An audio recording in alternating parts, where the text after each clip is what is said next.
Boa noite a todos presentes, meus sinceros cumprimentos. Encontro-me aqui hoje na presença de Vossa Excelência para tratar de um recurso ordinário que foi julgado procedente em favor da reclamante pelo juiz de primeiro grau. Pois bem, conforme consta,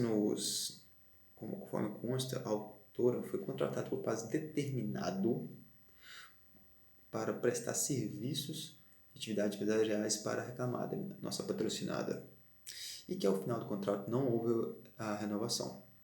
Diferentemente do que alega a reclamada, diferente do que alega a reclamante, a reclamada, nossa patrocinada, agiu legalmente perante o artigo 443 do CLT, ora vista não foi provado o contrato por parte da reclamante. Reforço que o contrato de aprendizagem possui natureza transitória, o que não gera expectativa por parte de um contrato de prazo determinado, como a reclamante alegou.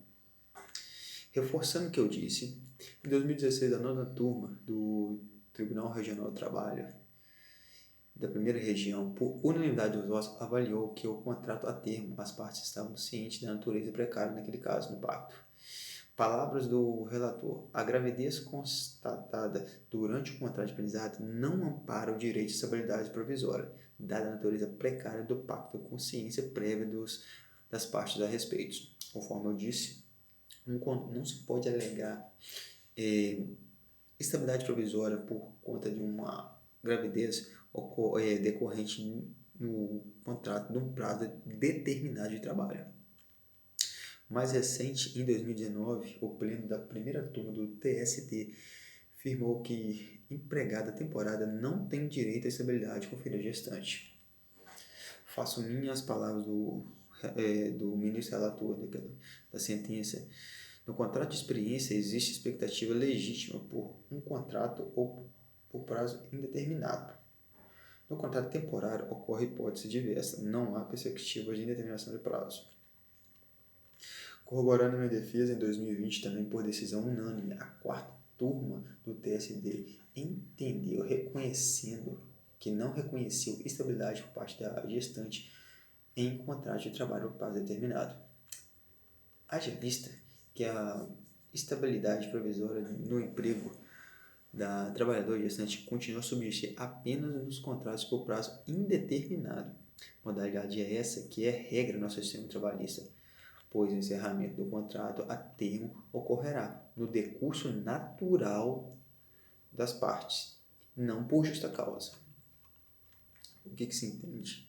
Quero mostrar para os senhores que não houve justa causa por parte da nossa patrocinada, reclamada, em mandar a reclamante embora, pois o contrato ia terminar de forma natural. Então não há que se falar que houve arbitrariedade e nem justa causa por parte da nossa patrocinada em mandar a reclamante embora. A defesa da reclamante embasou-se juridicamente na súmula 244 do TST. Contudo, essa súmula ela entra em conflito com a tese de repercussão geral firmada pelo STF no tema 497. Para o ministro, para que haja pressuposibilidade gestante, é necessário dois requisitos: anterioridade à gravidez, a terminação do contrato e dispensa sem justa causa. Sendo que em momento algum, ao ser contratada temporariamente, a reclamante disse estar grávida e o encerramento do contrato quando a vigência do prazo determinado não configura justa causa, conforme já foi dito anteriormente. Além disso, um tópico importante é que o ministro da 9ª turma do Tribunal Superior do Trabalho ressaltou ainda que, em tese final fixada pelo STF, em sistemática de repercussão geral deve ser aplicada pelos demais órgãos judiciários, ou seja, pode-se dizer então que o que está prevalecendo hoje é a repercussão geral firmada pelo STF no tema 497, não mais a súmula 244 do TST. Essas foram as palavras do ministro relator da 4ª turma do Tribunal Superior do Trabalho. Com relação ao grupo econômico, houve também um equívoco por parte do juiz de primeiro grau, pois para que haja grupo econômico são necessários preencher 3 requisitos que estão no segundo artigo, parágrafo 3º da CLT. Entre eles a demonstração do interesse integrado, a efetiva comunhão de interesse e a atuação conjunta das empresas integrantes, sendo que a falta de algum deles já descaracteriza a formação de grupo econômico. Na petição da reclamante, não se podemos, como posso dizer, a mera existência de duas empresas com nomes parecidos por si só não caracteriza o grupo econômico. Além disso, em momento algum foi comprovado por parte da reclamante uma administração ou direção única de tais empresas, conforme a integração, reforçando que qualquer um dos três requisitos, é necessário ter todos os três requisitos do artigo 2º, parágrafo 3º da CLT, para que haja grupo econômico. Na falta de qualquer um deles, não há que se falar em grupo econômico. Firmando ainda nosso entendimento, o artigo 452 da CLT traz para a gente que considera-se prazo por tempo indeterminado todo contrato que suceder dentro de 6 meses ou outro por prazo determinado. Ou seja, todo prazo que suceder 6 meses depois do fim do contrato será prazo indeterminado. Ainda que a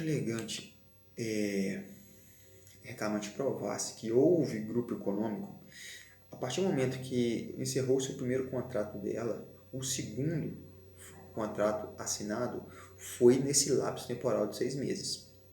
Haja visto, então, que o contrato continua sendo determinado. Não houve uma burlação das leis trabalhistas. Agora, se tivesse passado 6 meses, aí sim poderíamos estar falando de contrato de prazo indeterminado, o que não foi o caso e também não foi provado por parte da reclamante. Conforme foi demonstrado, nobres julgadores, faz necessário reformar a sentença proferida pelo juízo de primeira instância, haja visto que ficou comprovado que a reclamante não informou que estava grávida durante a celebração do primeiro contrato, sendo que